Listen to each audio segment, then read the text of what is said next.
안녕하십니까. 고독한 낭독회 와주신 여러분들 반갑습니다. 오늘 고독한 낭독회에서는요, 한 번 읽으면 절대로 잊지 않는 세계사 공부라는 책 준비하였습니다. 이 책은 지난번에 문명으로 이해하는 고대 세계사로 낭독을 한번 진행한 적이 있었죠. 오늘은 중세시대에 시작된 마녀 사냥에 관한 이야기를 전개하면서 고대 시대의 법부터 중세, 근대, 현대 시대의 법이 만들어진 계기와 그 숨은 이야기들을 같이 한번 알아보려고 합니다. 낭독회에서 소개해드린 부분 말고도 이 책에는 국가와 종교, 혁명, 제국, 도시, 과학, 법이라는 7가지의 주제로 세계사의 흐름을 이해하기 쉽게 정리를 해놨거든요. 그래서 세계사를 좋아하시는 분들에게는 한 번쯤 꼭 추천해드리고 싶은 책입니다. 네, 그럼 한 번 읽으면 절대로 잊지 않는 세계사 공부, 오늘 고독한 낭독회에서 잠시 만나보시죠.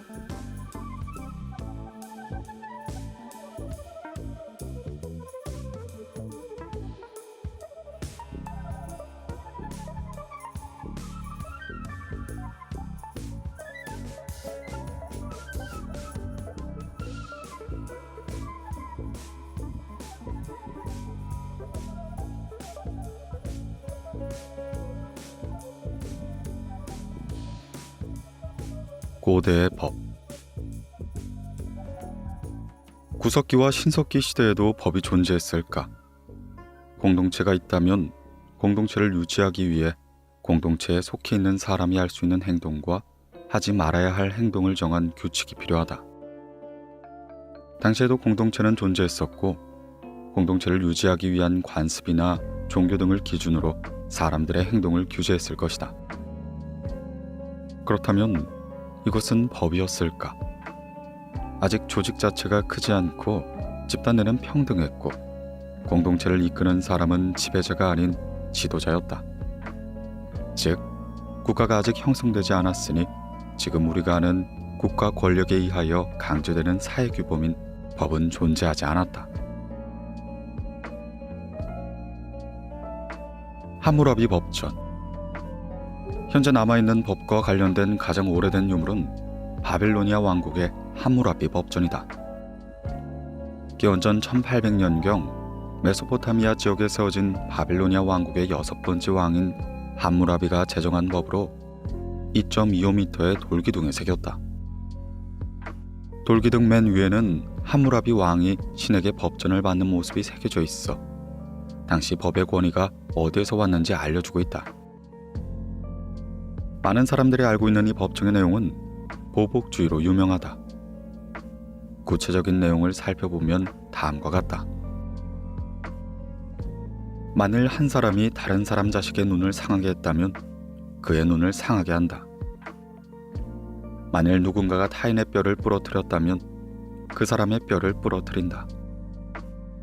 만일 한 사람이 그와 동등한 지인 사람의 이빨을 부러뜨렸다면 그의 이빨을 부러뜨린다. 이 내용만 보면 법전 자체가 매우 원시적으로 느껴진다. 그러나 다른 조항들을 살펴보면 오히려 계급적 상하를 이용한 권력 남용이나 사적인 복수, 집단 간의 복수 등을 제한한 발전적인 모습을 찾을 수 있다. 만일 누군가가 타인을 고소하고 소송을 제기했으나 사실을 입증하지 못한다면 고소인은 처형당한다. 이 조항은 현재 우리나라 형법 156조에 있는 죄로 타인에게 이해를 주기 위해 허위의 사실을 신고했다면 10년 이하의 징역 또는 1,500만 원 이하의 벌금을 받아야 한다는 무고죄에 해당한다. 또한 여성의 인권과 관련된 조항도 있다. 만일 한 사람이 아내를 맞이하면서 계약서를 만들지 않았다면 그 여자는 아내가 아니다. 이 내용은 고대식이 상대적으로 약한 신분이나 여자에게 행해질 수 있는 약탈혼을 금지하는 조항이다. 만일 한 사람이 자식을 낳지 못한 본처와 이혼한다면 신부값으로 충분한 금액을 주며 그녀의 아버지에게 받은 지참금도 되돌려줘야 한다. 우리나라로 치면 조강지처에 대한 보호조항쯤으로 볼 수 있다. 이외에 농업과 관련된 법, 운송과 중개 등 상업과 관련된 법까지 포함되어 있다. 현재 존재하는 가장 오래된 성문법인 함무라비 법전은 바벨로니아라는 왕국을 다스리는 왕이 신에게 그 권위를 인정받아 국가를 통치하기 위해 만든 법이다. 법의 정의는 왕이 정한 것으로 원시적인 관례 등에서 벗어나 신분제 질서 안에서 약자를 보호하는 당시로서는 문명화된 법이라고 평가할 수 있다. 이 함무라비 법정을 통해 본 고대 법의 주권자는 왕이었다. 법의 목적은 피치자를 지배하기 위함이었다. 보복주의처럼 원시적인 성격이 보이긴 하지만 오히려 사회적 약자에 대한 합리적인 배려와 강자에 대한 규제가 존재하여 청동기 시기에 시작된 문명의 모습과 그 방향을 엿볼 수 있다.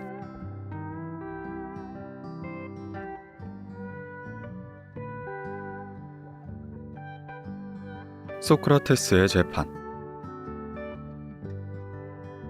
기원전 399년 아테네에서는 소크라테스가 아테네의 젊은이들을 타락시키고 신을 믿지 않는다는 이유로 고소를 당한다.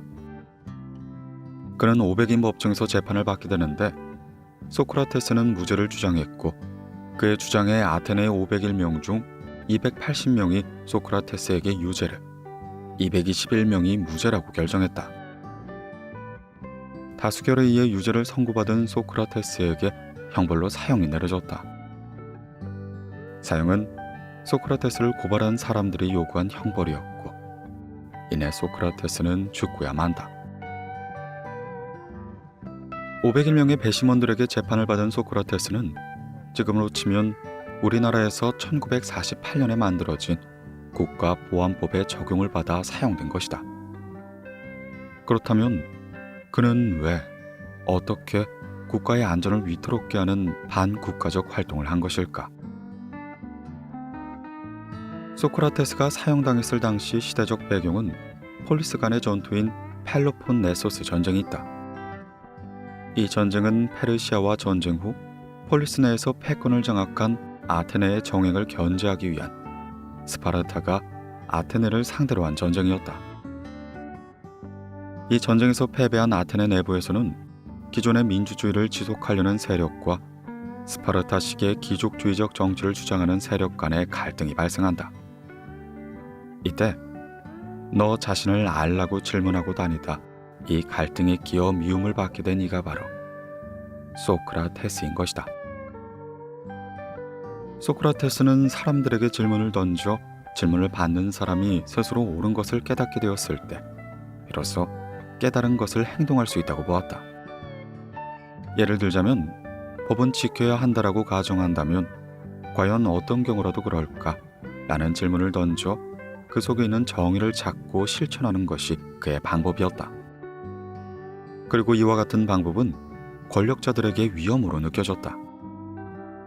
기존 권력과 통치에 대한 지속적인 질문은 사람들에게 비판적인 사고 능력을 키워줄 것이고 이는 기존 권력자들 통치에 부담으로 작용할 것이기 때문이었다.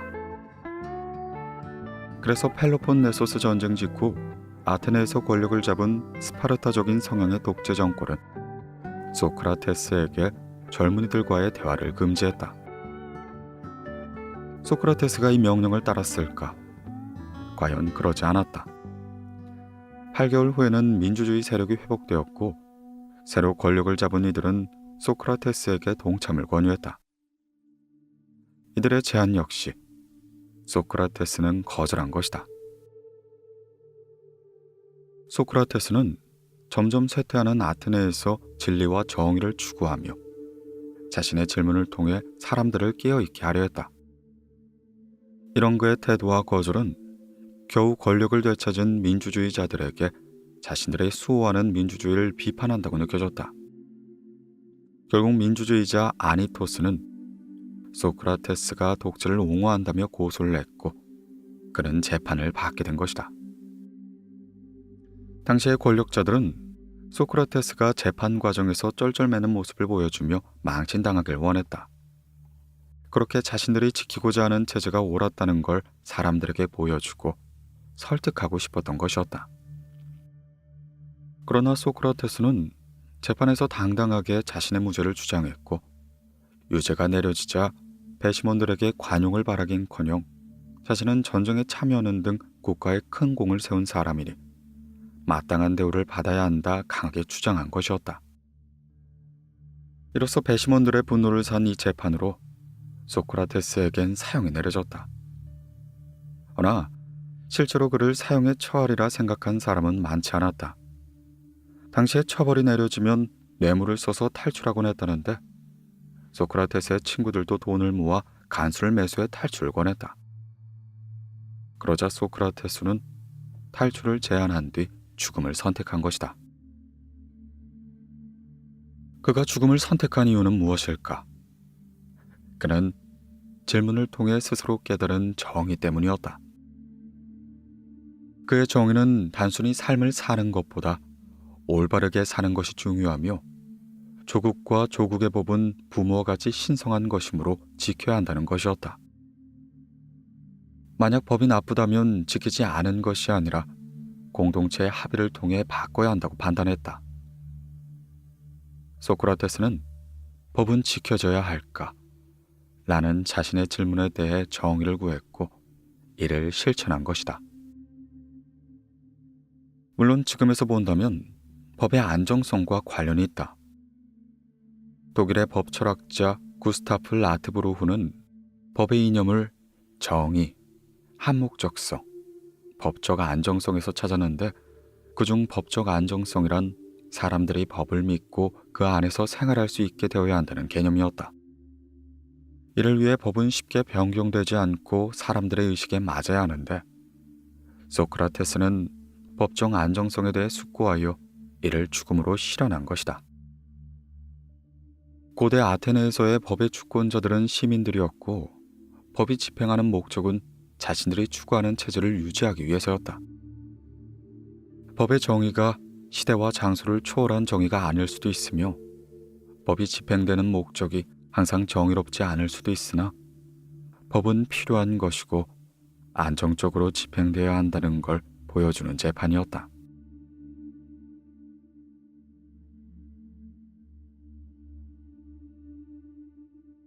사마천의 궁영.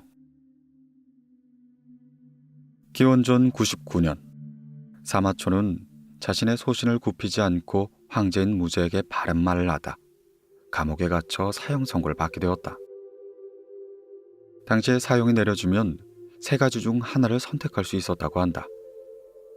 그 세 가지는 법에 따라 죽던지, 돈 50만 전을 내고 죽음을 면하던지, 혹은 궁형을 받는 것이었다. 사마천은 아버지의 유언에 따라 죽을 수도 없었고 50만 전의 돈도 없었다. 그에게 남은 선택지는 남자의 생식기를 거세야 하는 궁형인 것이었다. 이에 사마천은 육체적 정신적으로 사형과 다르지 않다는 궁형을 선택하여 아버지의 유지인 사기를 완성한 것이다. 바른 말을 한 사람에게 혹독한 처벌을 내린 이 사건에 대해 알아보도록 하자. 사형이 내려지기 전인 약 11년 전, 사마천의 나이가 36세가 되던 해, 아버지인 사마담은 하늘에 제를 지내러 가는 한무제를 따라 대산으로 가던 중에 병으로 쓰러지고 만다. 그가 죽으며 남긴 유언은 자신이 쓰던 역사책을 마저 집필해달라는 것이었다. 이로써 사마천은 아버지의 뒤를 이어 38의 황실의 천문역법, 도서를 관장하는 태사령이 되었고, 많은 문서를 접하며 아버지의 유지를 이을 수 있었다. 10년이 흐른 기원전 99년, 문제의 사건이 일어난다. 고대 중국은 북방민족인 흉노의 침입을 꾸준하게 받고 있었다. 진시 황제의 만리장성도 흉노를 견제하기 위함이었고, 한나라를 건국한 고조 유방도 흉노에게 많은 공물을 바치고 평화를 유지할 정도로 흉노는 강력한 상대였다. 한나라의 전성기를 이룩한 무제는 흉노를 토벌하고 싶었다. 하여 무제가 총애하는 후궁의 오빠인 이광리를 대장군으로 흉노를 공격했는데 이릉 장군은 보병 5천 명을 이끌고 흉노의 뒤를 쳐 이광리를 도왔다. 그러나 돌아오는 도중 흉노군 8만 명에게 포위되었고 이릉 장군은 흉노에게 항복하고 만다.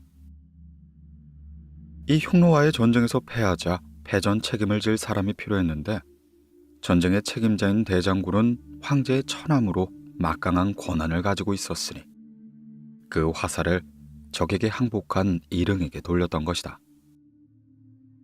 그리고 이 사건에 대해 사마초는 이릉 장군을 옹호했다. 대장군 이광리가 지원군을 보내지 않았기 때문에 이릉 장군 입장에서는 어쩔 수 없는 상황이었음을 알렸다. 이런 사마촌의 직원은 무제의 심기를 건드리고 만다. 사마촌의 논리로 보면 패배의 원인은 이릉이 아니라 대장군인 이광리에게 있었기 때문이었다. 결국 사마촌은 옥에 갇히고 말았는데 어느 날 이릉 장군이 흉노에게 병법을 가르쳤다는 소문이 들려오게 되자 이릉 장군의 가족은 몰살당하고 말았고 역적의 편에 들었다는 이유로 사마촌에게는 사형이 선고된 것이었다.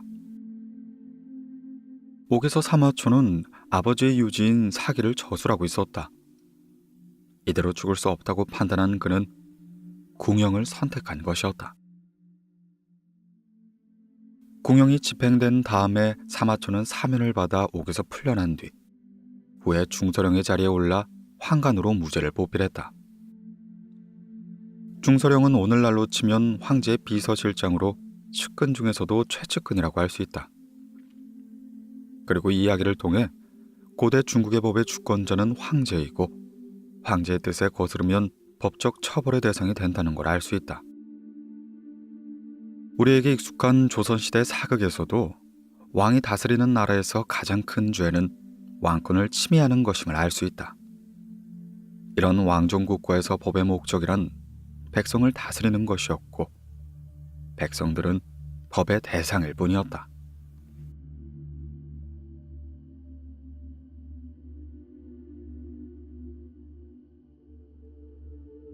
로마법. 서양 고대 역사의 결정판은 바로 로마 제국이다.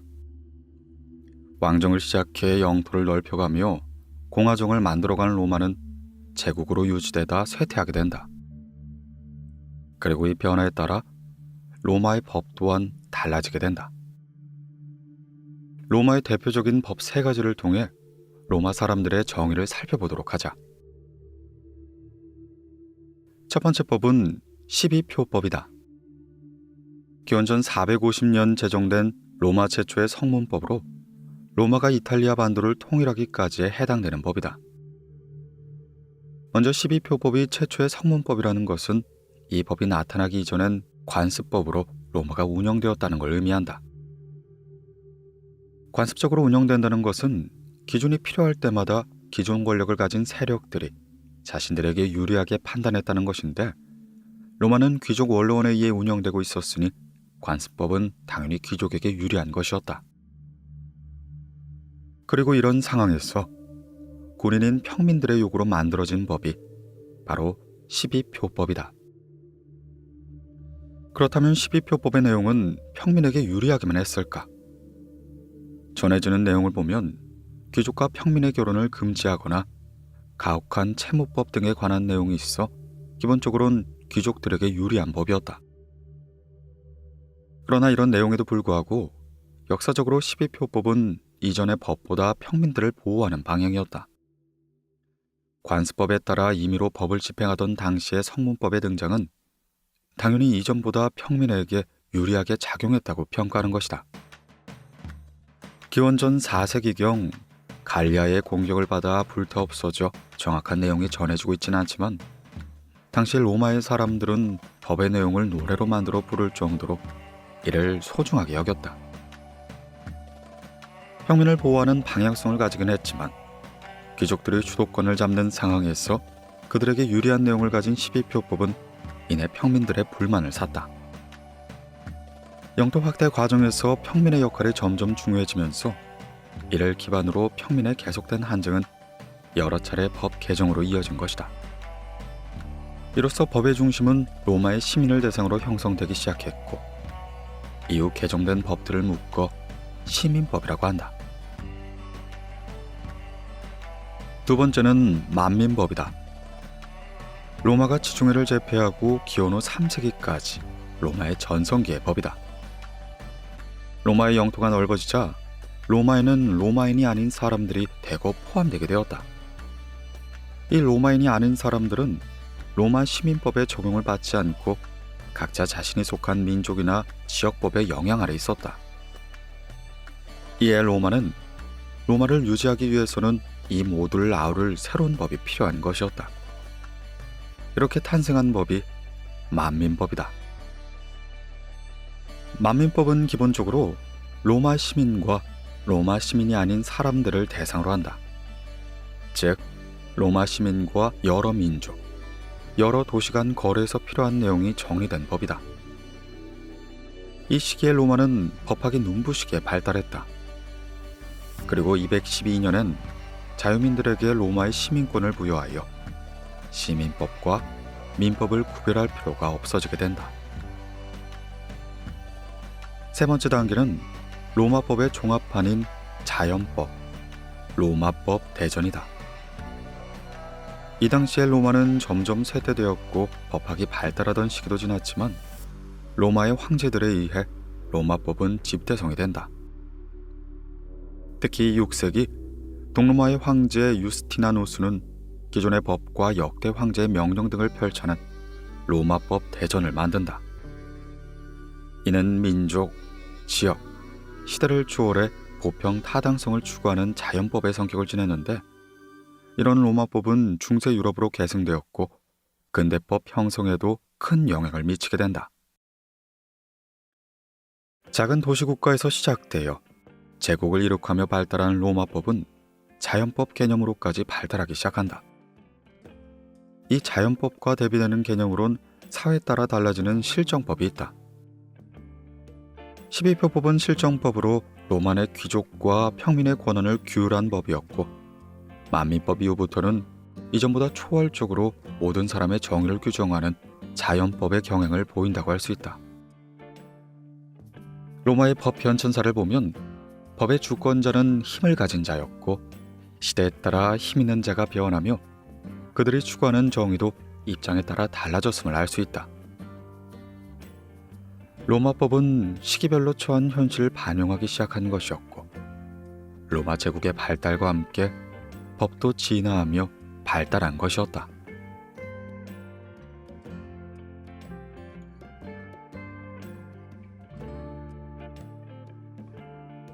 중세의 법,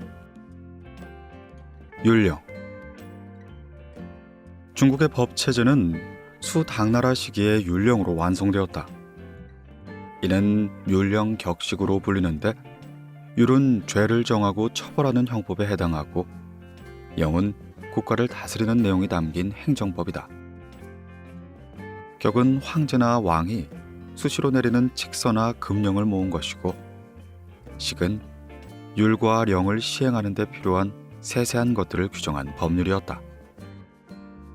이로써 기본법은 율과 령이고, 격과 식은 추가 시행령이라 할 수 있다. 중국의 법체계인 율령은 한반도와 일본, 베트남 등 동아시아 문화권의 성격을 규정하는 특징 중 하나로 영향을 미쳤다. 율령이 가지는 사상적 배경은 춘추 전국시대부터 시작된 유가와 법가의 사상에서 찾을 수가 있다. 500년에 이은 혼란의 시기인 춘추 전국시대의 지식인들은 사회를 안정시키고 최후의 통일을 차지하기 위해 여러 사상을 쏟아냈다. 결과적으로 그중 가장 큰 영향을 미친 것은 유가와 법가가 된 것이다. 유가는 어진 맘, 인을 최고의 이념으로 한다. 가족 내의 덕을 국가로 확대해 도덕심을 기본으로 국가를 다스려야 한다는 것이었다. 이는 세상의 이치이며 서구적으로 표현하면 정의의 실현이라 말한 것이다. 법가는 유가와는 좀 달랐다. 덕보다는 엄격한 법을 앞세워 백성들 다스려야 강력한 국가를 이룰 수 있다 주장했다. 중국의 최초 국가인 진시 황제의 진나라는 법화를 통해 중국을 통일했다. 그러나 법대로 통치한 진나라는 금방 멸망했고 이내 한나라가 건국된다. 한나라는 유교를 국교로 삼아 통치하기 시작했는데 이후 유교는 지속적인 영향을 끼치게 된다.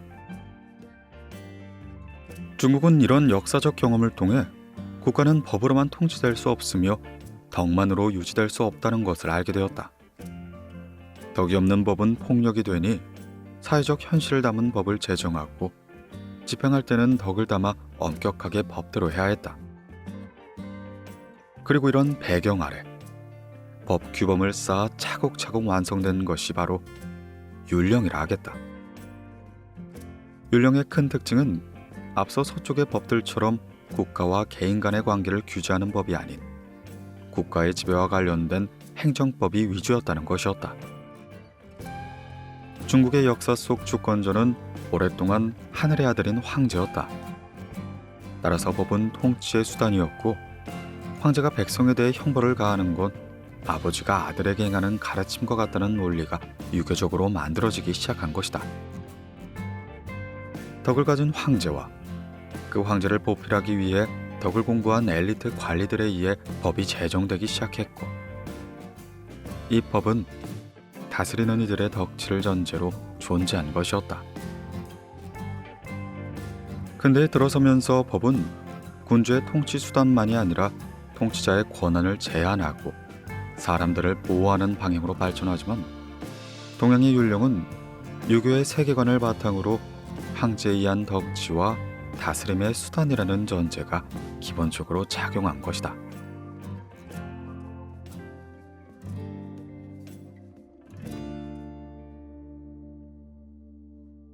대헌장 마그나 카르타 1515년 영국의 존왕은 귀족들의 강요로 한 문서를 승인하고야 만다. 여러 조항으로 이뤄진 대헌장의 내용 중 지금 사는 우리에게 가장 의미 있는 구절은 바로 이것이 된다. 자유민은 누구를 막론하고 자기와 같은 신분의 동료에 의한 합법적 재판 또는 국법에 따르지 않는 한 체포, 감금, 점유 침탈, 법익 박탈, 추방 또는 그 외 어떠한 방법에 따라서라도 자유가 침해되지 아니하며 또 짐 스스로가 자유민에게 개입하거나 또는 관원을 파견하지 아니한다. 마그나 카르타 39절. 영국의 청교도 혁명과 명예혁명이 일어나기 400년 전, 프랑스 혁명 570년 전에 벌써 이런 근대적인 문서가 왕에게 승인되었다니 이는 도대체 어떤 일이 일어난 것일까? 우선 존왕은 십자군 전쟁에서 살라딘과 맞서 싸운 사자왕 리처드의 동생이었다. 이 둘의 아버지 헨리 2세는 막내인 존을 총애했으나 존은 왕이 되기 위해 어머니와 형들을 결탁하여 아버지에게 반기를 들었고 형 리처드가 왕에 오른 후에도 계속 왕자리를 노리기 시작했다. 우여곡절 끝에 십자군 원정에서 돌아온 리처드 1세가 죽고 나자 결국 존이 왕이 되었다. 허나 존왕은 운도 없고 무능한 사람이었다. 당시의 왕실의 재정은 고갈되었고 물가는 올랐으며 빈부의 격차는 점점 심해져만 갔다. 게다가 외교적인 상황 또한 좋지 않자 존왕의 실전으로 프랑스 내 영국 영토까지 잃게 되었다. 땅을 되찾기 위해서 전쟁을 벌였지만 모두가 실패하고 오히려 더 많은 영토를 잃을 뿐이었다. 이런 연이은 전쟁으로 귀족과 백성들의 세금 부담은 커졌고 계속된 왕의 횡포에 귀족들은 왕권을 제한할 문서를 만들어 왕에게 들이민 것이었다. 이것이 바로 대헌장이 된다. 왕권을 제한하는 데 필요한 것은 현실적으로 군사적 힘이었지만 대의 명분 또한 있어야 했다. 그래서 귀족들이 선택한 것은 공동체의 권리를 위해 싸운다는 정의였다. 이 때문에 대헌장 문서에는 실제로 귀족의 권리였지만 자유민이 주체로 등장한다. 귀족과의 전쟁에서 진 존왕은 대헌장에 서명을 한다. 조약의 내용은 앞서 보았듯 500년 후의 권리청원이나 권리장정과 크게 다르지 않는 인간의 권리를 통치자로부터 보호한다는 내용이었다. 이 문서의 글자들은 당장 효력을 발휘했을까? 비록 자유민의 권리에 관한 내용이 쓰였지만 실제로 이 문서는 중세 봉건 귀족과 왕권 사이의 권력 다툼으로 인해 쓰여진 것이기 때문에 존왕의 지배를 받는 자유민에게는 이 법이 효력을 발휘하지 못했다. 결국 존왕은 3개월 후 교황에게 폭력과 공포로 강요된 이 협약을 무효해달라고 요청했고 영국은 다시 한번 내전에 휩싸이게 된다. 이듬해 존왕이 사망하고 그의 어린 아들이 헨리 3세로 즉위하면서 귀족들은 새로운 대헌장을 공표하기 시작했다. 공포된 대헌장의 내용은 혁신적이고 근대적이었으나 당시엔 실행되지 않았다.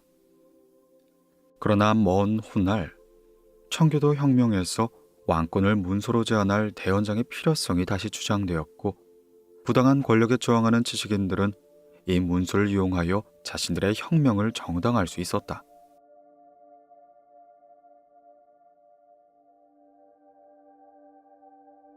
마녀 재판.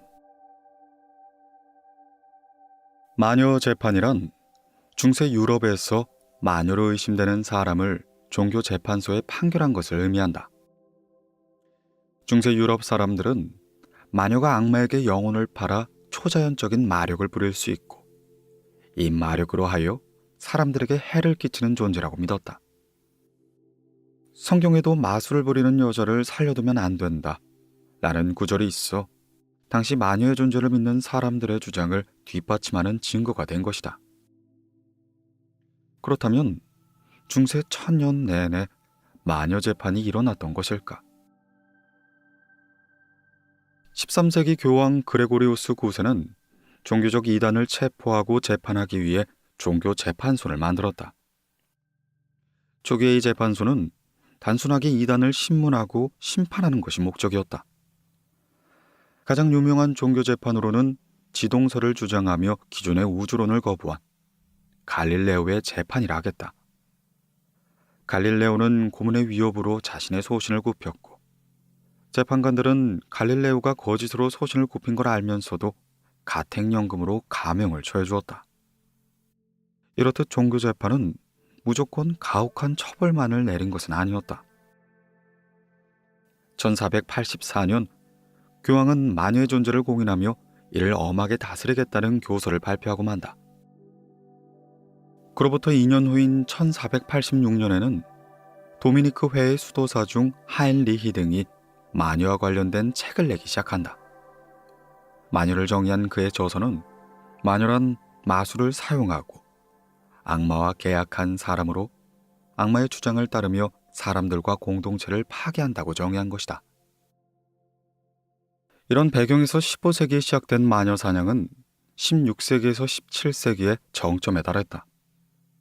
17세기 프랑스 북부에서만 300명 이상이 마녀 재판에 세워졌고 그중 절반이 처형당하고 만다.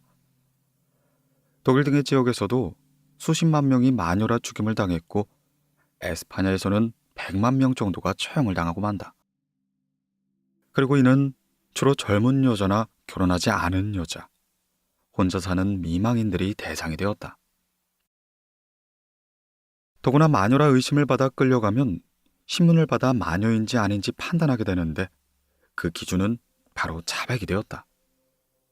잡혀온 여자들은 스스로 마녀임을 자백할 때까지 수도 없는 고문을 받게 된 것이었다. 고문에 굴복하지 않은 사람을 꽁꽁 묶고 호수에 던지기도 했는데 가라앉으면 사람이고 떠오르면 악마의 도움으로 살아났다며 마녀로 몰아 화형에 처했다. 펄펄 끓는 물에 손을 집어넣고 붕대로 감쌌다가 며칠이 있다 풀려나지 않으면 신의 은총을 받지 못했으니 마녀라며 처형했다. 이런 고문은 당시에 모두 합법이 되었고 결과적으로 마녀로 지목된 여자를 죽이는 것이 목적이 된 것이었다. 중세가 끝나가던 시기, 왜 이런 광신적인 마녀 재판이 유럽을 휩쓸게 되었던 것일까? 이는 먼저 종교적 원인이 작용했다. 15세기 그리스도교 세계의 동쪽 방파제 역할을 했던 비잔티움 제국이 이슬람 제국인 오스만 티르크에게 멸망했다. 16세기 초에는 루터 등에 의해 프로테스탄트라고 불리는 신교가 등장하기 시작한 것이었다. 이 신교는 구교와의 오랜 전쟁 끝에 결국 인정받게 되었는데, 결국 구교가 되어버린 가톨릭은 내외적으로 흔들리는 권력을 유지하기 위해 부단히 노력해야만 했던 것이다. 그리고 이런 배경에서 행해진 것이 바로 마녀 재판이라 할 수 있다. 사회적인 원인으로는 패스트가 있었다. 이 전염병이 유행하던 설에는 여러 가지가 있으나 십자군 원정에 다녀온 병사들에 의해 유럽으로 유입되었다는 것이 가장 유력한 후보이다. 순식간에 퍼져나간 패스트는 사람이 모여 사는 곳 어디든 전염되어 원인도 모른 채 많은 사람들이 죽고야만 한다. 당시의 기록에 따르면 유럽 인구의 3분의 1에서 4분의 1이 패스트로 사망했다고 한다. 이러한 전염병과 그로 인한 인구 급감으로 나빠진 경제 상황, 기근, 자연재해가 더해져 사람들의 마음속 불안은 감당하기 힘들 정도로 커져만 갔다. 사람들은 공포에 사로잡혀 미신과 이단에 의지하기도 해야 했다. 그리고 이런 공동체 내에선 납득할 수 있는 설명이나 안심시켜줄 조치, 관심을 돌릴 만한 희생양이 필요했던 것이다. 그 희생양으로 표적이 된 존재가 공동체에서 조금 떨어져 있는 사람들, 혹은 공동체 내에서 약자인, 결과적으로 주로 혼자 사는 여자가 되었다. 이처럼 마녀 재판은 마녀를 밝혀내는 재판이 아니라 마녀로 몰아 처벌하기 위한 재판이었다. 중세 말 수세기에 걸쳐 자행되던 마녀 재판은 산업혁명과 시민혁명이 본격화되면서 18세기 계몽주의가 유행하자 점차 그 모습을 감추게 되었다. 중세 유럽을 휩쓴 마녀 재판의 광기는 현대 형사재판 발전에 큰 공헌을 했다고 평가받는다.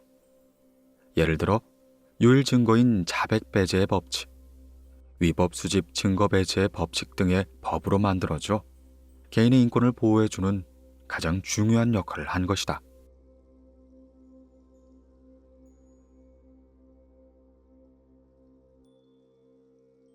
근대의 법.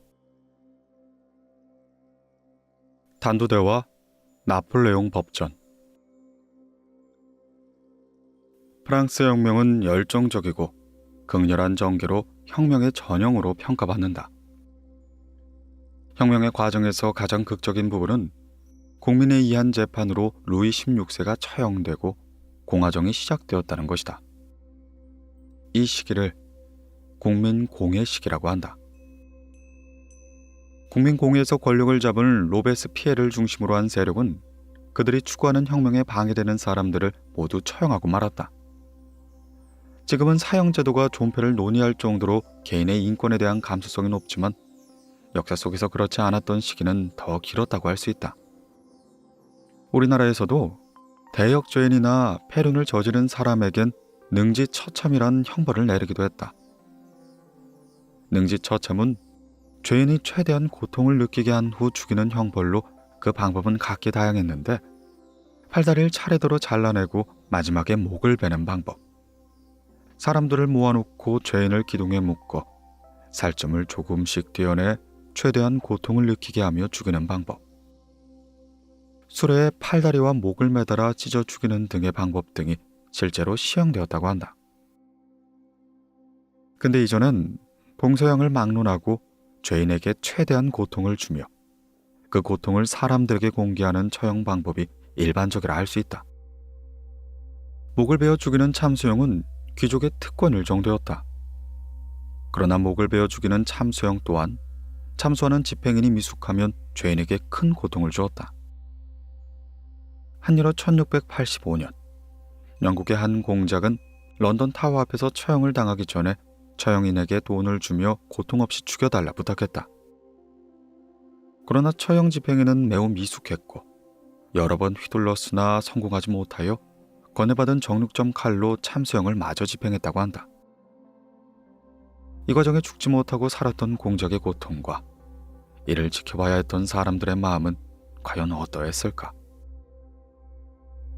다시 돌아가자면 프랑스 혁명 시기의 인간의 인권과 자유를 구현하려는 혁명에서 사람을 잔인하게 처형하는 기존의 사형 방법들은 부당하다는 생각을 하게 되었다. 의사인 조제프 이냐스 기요탱은 프랑스 처형 제도의 개혁을 제안하며 머리를 자르는 처형 도구인 단두대를 만들어낸 것이었다. 그가 고안한 단두대처럼 높은 곳에 칼을 매달아 순식간에 떨어뜨려 머리를 잘라내는 기계적인 장치는 분명 이전에도 있었다. 하지만 기요탱은 단두대의 날을 경사직에 달아 실패한 확률을 최소화했고 죄인을 고통 없이 단칼에 죽게 하는 배려하는 장치를 고안했다는 점이다. 효율적으로 목을 벨 수 있는 기계가 만들어지면서 혁명 정신에 어울리는 민주적으로 모든 계급의 죽음에 평등할 수 있는 단두대가 탄생한 것이다.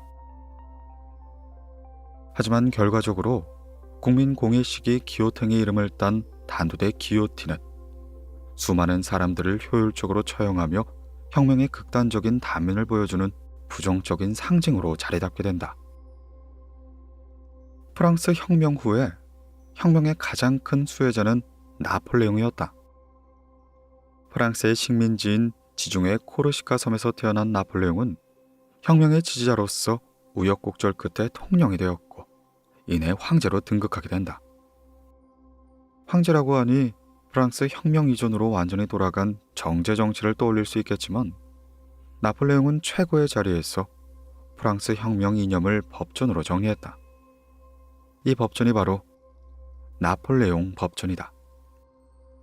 이 법전은 함무라비 법전, 로마법 대전과 함께 세계 3대 법전으로 꼽히며 근대 법전의 기초가 되었다. 근대 법전의 기본 원리는 자유와 평등이었다. 먼저 자유는 법의 테두리 안에서 자유롭게 행동할 권한으로 자신의 자유를 보장해줄 법을 만들 권리가 법적인 의미의 자유권이라고 할 수 있다. 법을 바꾸기 위해서는 먼저 자신에게 선거권이 있어야 한다. 프랑스 혁명 이후 7월 혁명과 2월 혁명, 여성의 선거권 운동 등을 통해서 선거권 획득 운동 방향으로 자유권은 발달해 나갔다. 또한 이 나폴레옹 법전은 근대 법전의 기본 원리 중 평등과 더 관련이 깊다. 평등은 인간으로서 가지는 가치가 모두 평등하다는 이념으로 민주주의의 가장 기본이 되는 전제이다. 이를 법으로 보장하는 민주주의 국가에서는 국가 내 국민이 모두 같은 법으로 보호와 처벌을 받아야 한다. 나폴레옹 이전 프랑스는 단일한 사법 체제가 존재하지 않았다. 북부에선 게르만 계통의 관습법이, 남부에선 로마법이 우세했다. 이 혁명의 과정에서 많은 법령이 만들어졌고 이를 모두 집대성에 만든 것이 나폴레옹 법전이라 할 수 있다. 이 법전으로 프랑스는 단일한 법으로 다스려지는 법치주의 국가가 되었고 나폴레옹의 몰락 이후에도 이는 주변 국가에 많은 영향을 주게 됐다.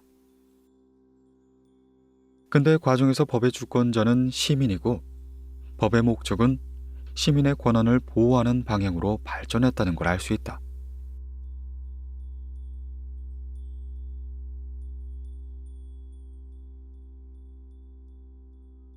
현대의 법, 미란다 원칙. 범죄 영화를 즐겨보는 사람이 있다면 익숙한 영화 속의 대사가 하나 있다. 범인을 겨우 잡은 형사가 바쁜 숨을 몰아쉬며 범인에게 수갑을 채우며 하는 말이다.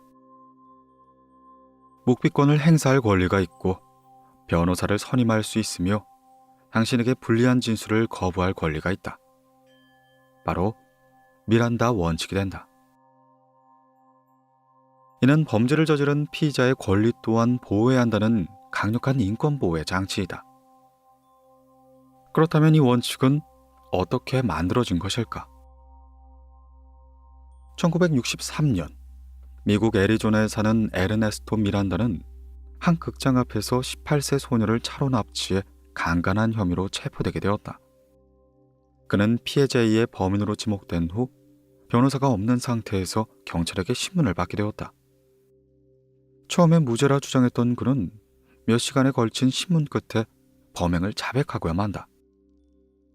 결국 재판이 시작되었고 그는 자신의 자백을 번복하며 이의를 제기했으나 1심과 2심 재판에 그에게 최고 30년형의 중형이 내려졌다. 미란다는 마지막으로 연방 대법원에 상고를 했는데 그의 변호사는 피고가 헌법에 있는 불리한 증언을 하지 않아도 될 권리와 변호사의 도움을 받을 권리를 침해했다고 주장한 것이다. 이 논리를 받아들인 연방 대법원은 1966년 미란다에게 무죄를 선고하고 만다. 피해자의 권리라도 침해하면 안 되며 미란다의 자백 외에는 명확한 증거도 없었기 때문이다. 이 소식이 알려지자 피해자보다 가해자의 권리를 더 존중한다는 비난이 일긴 했지만 기본 인권과 관련된 매우 중요한 조항이라 평가받고 있다. 미란다는 후에 검찰이 찾은 다른 증거에 의해 결국 유죄가 인정되어 11년형을 선고받았다. 씁쓸하긴 하지만 인간으로서의 존엄과 존엄하게 살기 위한 권리를 국가의 공권력에 의해 함부로 침해받으면 안 될 것이다.